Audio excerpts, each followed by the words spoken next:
La porte claqua si fort que le silence qui suivit sembla hurler.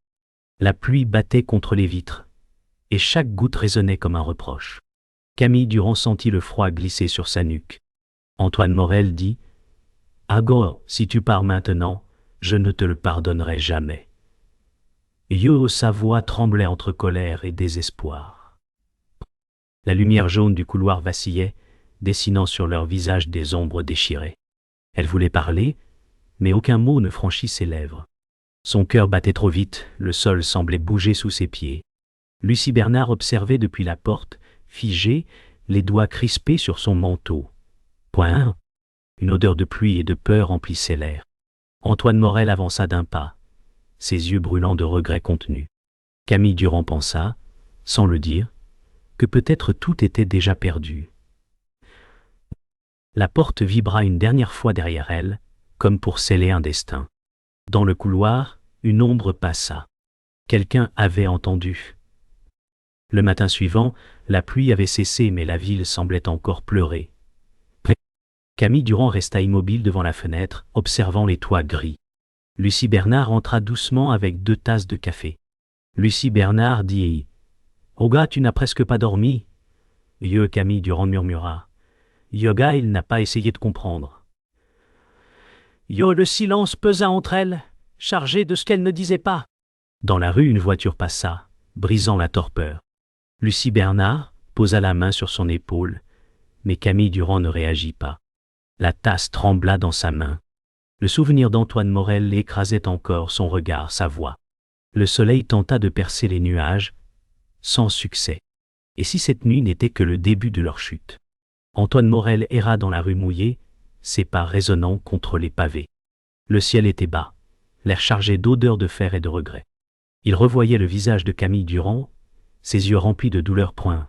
Il s'arrêta près d'une vitrine, vit son reflet et murmura « Yoga, qu'est-ce que j'ai fait ?» Un chien aboya au loin. Sa main serra la bague dans sa poche, symbole d'un amour déjà fondu. Un souffle glacé traversa la ruelle. Les feux de la ville semblaient se moquer de lui. Il leva les yeux, espérant un signe, mais ne trouva que son propre vide. Et s'il était déjà trop tard? Henri Durand rangeait des lettres anciennes dans une boîte de bois. Le bruit du papier froissé rappelait les souvenirs qu'il voulait oublier. Il regarda une photo de Camille Durand et soupira. Henri Durand dit « Aga, elle répète mes erreurs. » La voix était basse, cassée. Une horloge battait lentement dans la pièce. La lumière du matin dessinait des lignes sur le bureau. Il prit son téléphone, hésita à appeler Antoine Morel, puis reposa l'appareil. Son regard se perdit dans le vide. Entre l'amour d'un père et la peur de perdre sa fille, il se sentait impuissant. Pouvait-il réparer ce qu'il avait lui-même brisé? La nuit tomba de nouveau sur Paris. Camille Durand descendit jusqu'au pont où tout avait commencé. Le vent soufflait, faisant danser ses cheveux. Elle ferma les yeux et entendit la voix d'Antoine Morel dans le vent. « Ouga, je t'avais promis de ne jamais partir. » Ses lèvres tremblèrent. Sous ses pieds, la scène roulait comme un secret trop lourd. Elle sortit la bague de sa poche et la regarda briller sous les réverbères. Ses doigts tremblaient. Elle dit doucement « Aga, je ne sais plus ce que je dois sauver. » Lui ou moi? Les lumières vacillèrent au loin. Une ombre s'approcha derrière elle. Était-ce lui? La pluie reprit soudain, forte et brutale, comme si le ciel voulait effacer leurs traces. Camille Durand courait à travers la ruelle, ses pas éclaboussant les flaques. Des voix derrière elle criaient son nom. Elle se retourna, haletante, le souffle court. Antoine Morel surgit de l'ombre, trempé, le regard désespéré. Antoine Morel dit « Aga, arrête. Je t'en supplie. »« Ce n'est pas ce que tu crois. » Camille Durand répondit. « Et qu'as-tu encore? Tout s'effondre à cause de toi. Une vitre se brisa au loin. » Le bruit fit sursauter un chat, puis le silence revint. Lucie Bernard apparut au bout de la rue, cherchant Camille Durand du regard. La peur et la colère se mélangeaient dans l'air froid. Soudain, une lumière s'alluma à une fenêtre. Quelqu'un les observait. Quelques heures plus tard, ils s'abritèrent sous un vieux porche, trempé et silencieux. Le vent faisait claquer les volets. Antoine Morel s'assit, les mains couvertes de boue. Camille Durand resta debout, le regard vide. Antoine Morel dit « Aga, tu dois me croire. Je n'ai jamais voulu te blesser.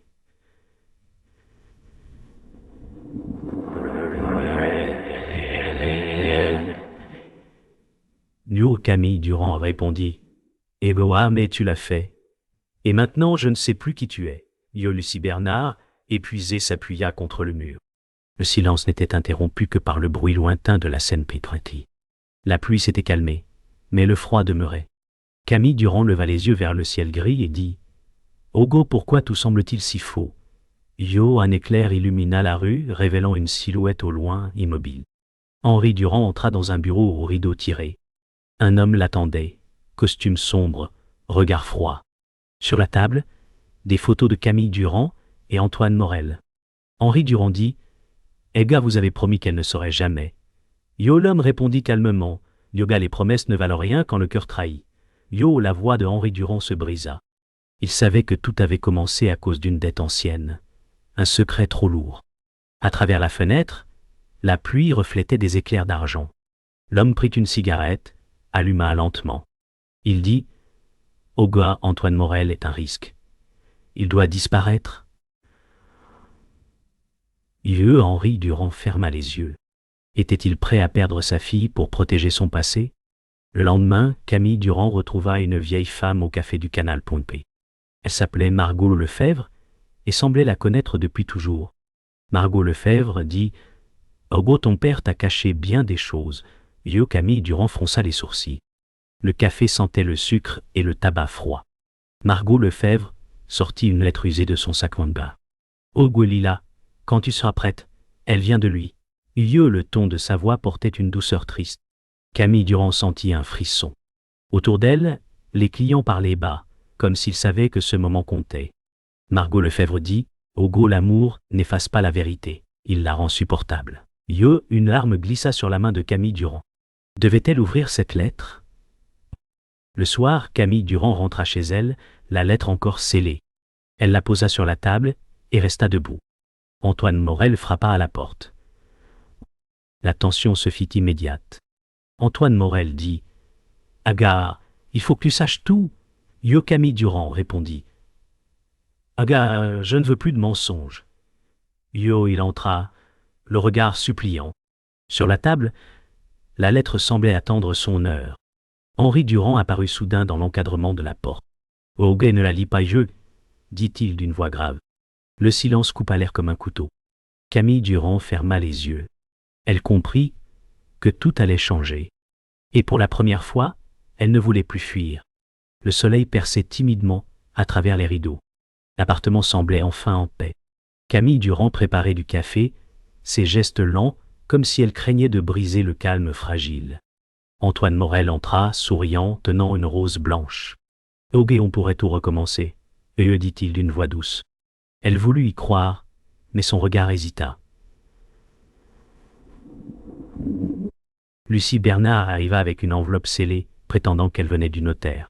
« Oh, ton père veut te parler, dit-elle. » Camille Durand prit la lettre sans méfiance.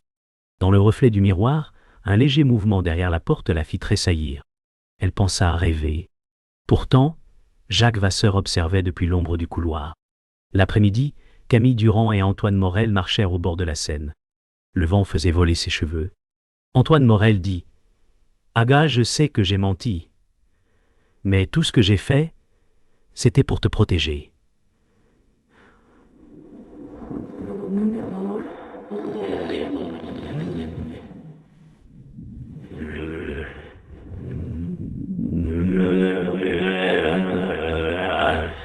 Yoël sourit faiblement. Ils s'arrêtèrent sur un banc, le bruit de l'eau couvrant leur silence. Camille Durand posa la tête sur son épaule.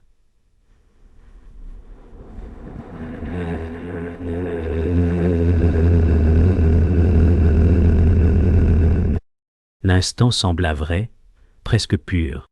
Au loin, Henri Durand les observait depuis sa voiture. Il parlait discrètement au téléphone. Sa main tremblait. Il murmura « Yoga, qu'ils n'apprennent jamais la vérité. » Le vent emporta sa phrase. Le soir, Jacques Vasseur invita Camille Durand dans un bureau luxueux sous prétexte d'affaires familiales. Point. Les murs semblaient avaler la lumière. Jacques Vasseur dit « Agor, votre père vous a menti, mais moi je peux tout vous dire. » Elle le fixa, méfiant. Il posa sur la table une photo, Antoine Morel aux côtés d'Henri Durand, plus jeune. Camille Durand sentit un vertige. Oh, mais ce n'est pas possible. Et Jacques Vasseur dit. Et gars, ils ont bâti un mensonge pour te sauver d'une honte ancienne.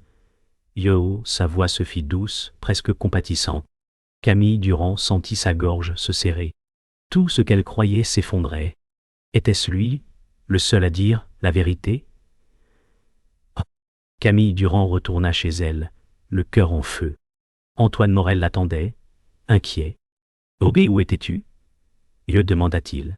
Elle lança la photo sur la table. « Aubé, explique-moi ça » cria-t-elle. Le silence tomba, lourdement. Antoine Morel baissa les yeux. « Aubé, ton père m'a payé pour rester près de toi, au début. Mais ensuite, je t'ai vraiment aimé. » Les mots résonnèrent comme un coup de tonnerre. Camille Durand recula, la main sur la bouche. Ses larmes coulèrent sans bruit. Il voulut s'approcher, mais elle le repoussa.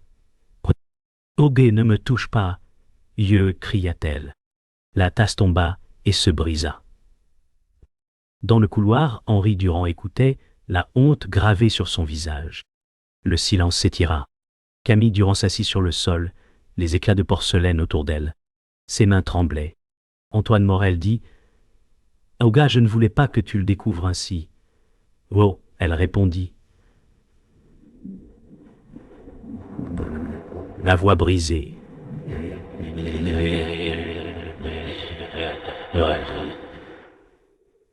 Pas mon mensonge. Henri Durand entra enfin, les yeux rouges. Oh, c'est moi le coupable, pas lui. Camille Durand se leva lentement. Non, père, le coupable, c'est le silence. Elle prit sa veste, sortit sans se retourner. Dehors, la pluie recommença. Antoine Morel resta figé, regardant la porte. Quelque chose en lui venait de mourir et elle, de naître. Le matin se leva dans un silence étrange. La pluie avait cessé mais l'air restait lourd. Camille Durand marchait seule sur le pont, les yeux fixés sur la Seine-Point. L'eau grise reflétait un ciel sans promesse. Chaque pas résonnait comme un souvenir. Antoine Morel n'était plus là. Ces mots tournaient encore dans sa tête, brûlants et vides. Elle s'arrêta, ferma les yeux, écoutant le murmure du vent. Une colombe passa au-dessus d'elle, son ombre glissant sur le parapet. Camille Durand dit « Égoa, peut-être que la vérité n'est pas ce qu'on cherche, mais ce qu'on fuit. » En relevant la tête, elle aperçut au loin une silhouette familière. Henri Durand. Il tenait quelque chose dans sa main, une lettre qu'elle n'avait jamais vue. Dans le vieux bureau familial, la lettre s'ouvrit avec un craquement peint. L'odeur du papier ancien emplit la pièce.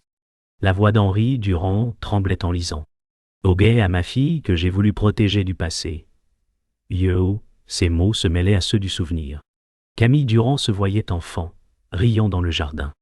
Antoine Morel apparaissait à ses côtés, plus jeune, complice, presque frère. Les images se brouillaient. Henri Durand dit « Aga Antoine est le fils de mon plus vieil ami. Son silence m'a sauvé jadis, et j'ai voulu le lui rendre. » La vérité éclata dans le cœur de Camille Durand comme un éclair. Ce n'était pas une trahison d'amour. C'était un sacrifice déguisé en mensonge. Le soir, Camille Durand retrouva Jacques Vasseur dans un café désert. L'air sentait le tabac et la pluie. Jacques Vasseur dit « Aoua, tu crois avoir compris, mais tu ignores encore tout. » Il posa sur la table une clé rouillée. « Oh, et ton père n'est pas celui que tu penses. » Elle le fixa, le cœur battant. « Oh, assez de tes mensonges, Jacques. » Il sourit lentement. « Ouvre la boîte dans le grenier.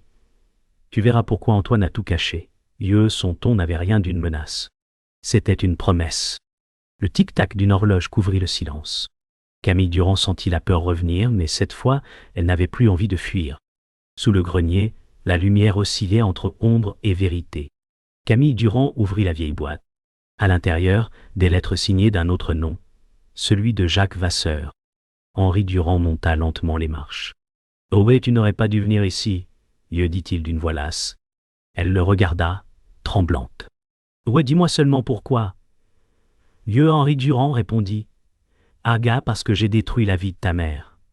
Et Jacques était là pour couvrir mes fautes. » Le silence pesa. Jacques Vasseur entra à son tour, calme, presque satisfait. Ogwe et moi, Henri, j'ai simplement attendu ton châtiment. L'ombre des deux hommes se mêla dans la lumière dorée. La vérité n'avait plus de visage. Camille Durand quitta le grenier sans un mot. Dehors, la nuit tombait sur Paris. Elle marcha longtemps jusqu'au quai. Le vent emportait les papiers qu'elle tenait encore. Elle comprenait enfin que la vérité n'efface rien, elle transforme seulement la douleur. Antoine Morel l'attendait sous la pluie, sans parler. Ils se regardèrent longuement. Camille Durand dit, « Aïgoua, tout ce qu'ils ont voulu cacher nous appartient maintenant. » Antoine Morel répondit, « Yoga alors, faisons-en quelque chose de vrai. » Leurs mains se joignirent. Le tonnerre gronda au loin, mais cette fois, ce n'était plus une menace. C'était un commencement. Le tonnerre gronda au-dessus de la ville. L'air vibrait d'électricité. Camille Durand entra dans le vieux manoir où tout avait commencé. Chaque pas faisait gémir le plancher. La lumière clignotait, projetant des ombres mouvantes sur les murs. Henri Durand l'attendait près de la cheminée, le visage dur, les yeux pleins de larmes qu'il refusait de laisser tomber. Jacques Vasseur était là aussi, silencieux, une arme à la main. Le souffle de Camille Durand s'accéléra. « Oh, je ne suis plus l'enfant que vous croyez protégé, dit-elle d'une voix ferme. Henri Durand répondit. « Ogo, alors prouve-le. » Et un éclair illumina la pièce, figeant leur visage dans un instant avant la tempête. La tension éclata comme une corde qui cède. Jacques Vasseur leva son arme. Henri Durand dit. « Et Oga, tu n'as pas à faire ça. » Jacques Vasseur répondit. « Et assis pour tout ce que tu m'as pris. » Camille Durand s'interposa, les mains levées. Le feu crépitait, jetant des étincelles. « Ogé, arrêtez !» cria-t-elle. Mais Jacques Vasseur avança, les yeux pleins de rage et de douleur. « Ogé ne saura jamais ce que j'ai perdu à cause de toi, Henri. » La pluie frappait contre les vitres, couvrant les sanglots. Henri Durand fit un pas. Un coup partit, brisant le silence. Le monde sembla se figer. La balle avait trouvé sa cible, mais pas celle qu'il voulait. Henri Durand tomba lentement, son regard cherchant celui de sa fille. Camille Durand cria son nom, ses mains couvertes de sang. Jacques Vasseur recula, choqué. « Ah, Ogé, non, je ne voulais pas, » balbutia-t-il. Antoine Morel surgit à la porte, trempé, le souffle court. Il prit Camille Durand dans ses bras prendre. Henri Durand dit faiblement « Ogé, pardonne-moi, mon enfant. J'ai détruit pour t'aimer. »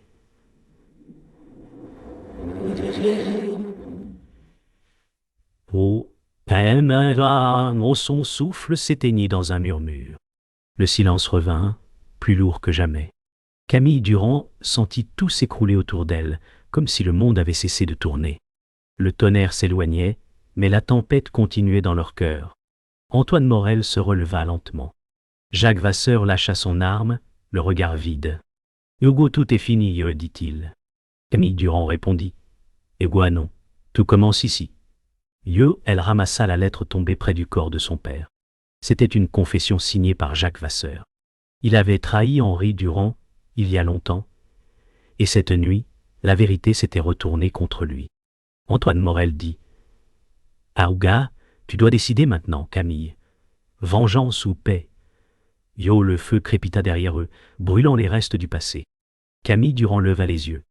Obé la paix, mais sans oubli. À l'aube, la pluie s'était arrêtée. Camille Durand et Antoine Morel sortirent du manoir en silence. Le ciel s'ouvrait lentement, lavé de la nuit. Elle s'arrêta au seuil, regardant la lumière se poser sur les pierres humides. « Obé, il a payé pour ses fautes, » dit Antoine Morel doucement. Camille Durand répondit. « Auga, et nous devons vivre avec les nôtres. » Le vent portait encore l'odeur de fumée et de pluie. Elle ferma les yeux, inspira profondément. Puis, elle fit un pas en avant, laissant derrière elle les ruines et la douleur. Pour la première fois, le monde semblait respirer avec elle. L'aube s'étendait sur les ruines du manoir. La fumée s'élevait lentement dans le ciel clair brun. Camille Durand resta immobile, les yeux perdus dans les braises qui s'éteignaient. Le silence semblait lourd, presque sacré. Antoine Morel était près d'elle, le visage couvert de cendres. Aucun mot ne pouvait réparer la nuit écoulée. Le vent soufflait doucement, emportant les dernières traces de douleur. Elle ferma les yeux, écoutant le battement lointain d'un oiseau réveillé. « Oubé, tout est fini. » Yo, murmura Antoine Morel. Camille Durand répondit d'une voix calme. « Et non. Rien ne finit vraiment. » Yo, le soleil naissant peignait leur visage d'une lumière d'or, douce et triste. La journée passa lentement, suspendue entre passé et présent. Camille Durand s'assit au bord du canal, regardant l'eau immobile. Son reflet se mêlait à celui du ciel. Elle pensa à Henri Durand, à sa voix, à ses fautes et à son amour. Des images de son enfance revinrent, les rires, les promesses, les silences trop lourds. Antoine Morel s'approcha, posa sa main sur son épaule. Aucun mot point. Leur regard suffisait. Elle chuchota. Abaigai voulait bien faire. Et il a tout brisé. Yo, Antoine Morel répondit doucement. Yo, nous portons tous nos ruines, Camille. Yo, le vent fit frissonner l'eau. Elle comprit qu'elle respirait encore. Le soir, alors que le vent se levait, Camille Durand crut voir Henri Durand près du vieux tilleul. Son image tremblait dans la lumière du crépuscule. Elle s'approcha lentement. Sa voix résonna dans le silence. « Ega, tu n'as pas échoué, ma fille. Tu as survécu à la vérité. » Yo, ces mots semblaient venir du vent lui-même. Des larmes glissèrent sur les joues de Camille Durand. « Obe, je te pardonne, père. » murmura-t-elle. L'air devint plus doux, presque tiède. L'ombre disparut peu à peu, laissant derrière elle une paix fragile. Antoine Morel observa de loin, comprenant qu'elle venait de libérer son cœur pointillé. Dans l'ancien bureau, Camille Durand ouvrit la dernière boîte retrouvée. À l'intérieur, un carnet portait les mots de son père. « Hugues à celle qui apprendra à aimer sans peur. » Elle lut lentement, chaque phrase tremblant entre ses doigts. Henri Durand y avait écrit des conseils, des regrets et des vérités sur la vie. Antoine Morel entra, observant en silence. Camille Durand dit « Hugues, il voulait me protéger du monde. Mais c'est le monde qui m'a fait comprendre qui j'étais. Yo !» Elle sourit faiblement. Le carnet tomba sur la table ouverte, page tournée vers la lumière du soir. À la tombée de la nuit, Camille Durand revint sur le pont où tout avait commencé. La ville brillait doucement sous la pluie fine. Antoine Morel la rejoignit, leurs pas résonnant sur la pierre humide. Elle regarda la scène, puis leva les yeux vers lui. « Obe, tout ce que nous avons perdu nous a conduits ici. » Yo, Antoine Morel répondit. « Aïgaï maintenant ?» Yo, elle sourit, légère. « Obe, maintenant, on apprend à vivre. » La pluie se transforma en brume lumineuse. Ils restèrent ainsi, immobiles, pendant que le monde autour d'eux retrouvait le calme. Dans le silence, l'amour existait encore, différent, mais vrai. Le jour se leva lentement sur Paris, comme si la ville retenait encore son souffle. Les rues étaient vides, lavées par la pluie de la veille. Camille Durand observait le ciel pâle depuis sa fenêtre, une tasse froide entre ses mains. La lumière glissait sur les murs, révélant les traces d'une vie brisée et reconstruite. Antoine Morel dormait encore, la tête appuyée contre le dossier du canapé. Puis, elle pensa à tout ce qu'ils avaient perdu et à ce qui demeurait, un simple souffle de paix fragile. Camille Durand dit à voix basse « Eh ouais, peut-être que survivre, c'est déjà aimer encore. » Yo, le silence lui répondit, plein de sens et de douceur. Dans la cour, l'air sentait la terre humide. Camille Durand planta un rosier dans un petit pot en terre cuite. Ses mains tremblaient un peu, mais ses gestes restaient précis. Antoine Morel la rejoignit, silencieux. Il lui tendit un mouchoir taché de terre. Elle sourit. « Ouga pour lui ?» Yo, dit-elle simplement. Antoine Morel hocha la tête. Les pétales s'ouvrirent sous le soleil, comme une prière. Le vent fit danser les feuilles en portant le souvenir de la peur. Ensemble, ils restèrent debout à regarder la plante fragile, symbole de tout recommencement. Camille Durand sentit, pour la première fois, le poids du passé s'alléger. Le soir, dans le salon, un vieux magnétophone grésilla. Camille Durand l'avait retrouvé parmi les affaires d'Henri Durand. Une voix s'éleva, rauque, fatiguée. « Ogo, si tu entends ceci, c'est que j'ai enfin trouvé le courage de dire la vérité. Le pardon n'efface pas les fautes, mais il empêche les cœurs de mourir. » Yo, elle ferma les yeux. Les mots semblaient flotter autour d'elle, caressant les murs. Antoine Morel posa sa main sur la sienne. « Auga, il t'aimait, même dans ses mensonges, Yo, dit-il doucement. Camille Durand répondit « Auga, et maintenant, je l'aime dans sa vérité. » Yo, la bande se termina sur un souffle. Les jours passèrent. La ville reprenait son rythme, les bruits familiers remplissaient les ruelles. Camille Durand reprit son travail à la librairie du coin. Antoine Morel passait parfois la voir, un sourire discret au coin des lèvres. Les gens entraient, achetaient, parlaient de pluie, de livres, de vie. Parfois, elle pensait à Jacques Vasseur, disparu sans trace. Peut-être cherchait-il aussi la paix. Un client lui demanda « Et Auga, vous allez bien ?» Yo, elle répondit simplement « Oh, oui, maintenant, oui. » Oh, et cette phrase, légère comme un souffle, ferma le cercle du passé. La nuit tomba une dernière fois sur la ville. Camille Durand monta sur le pont, seule. Le vent jouait avec ses cheveux. Les lumières de Paris se reflétaient dans la Seine, comme 1000 souvenirs dispersés. Elle posa la main sur le parapet. Dans le lointain, une voix résonna dans sa mémoire, celle d'Henri Durand disant « Yoga, l'amour ne détruit que ce qui refuse de changer. » Yo, elle sourit faiblement. Le monde autour d'elle semblait enfin en paix. Yoga, le choix qui détruit tout. Yo, murmura-t-elle. Yoga, c'était celui de ne rien dire. Yo, puis elle ferma les yeux. Le fleuve continua de couler, indifférent et éternel.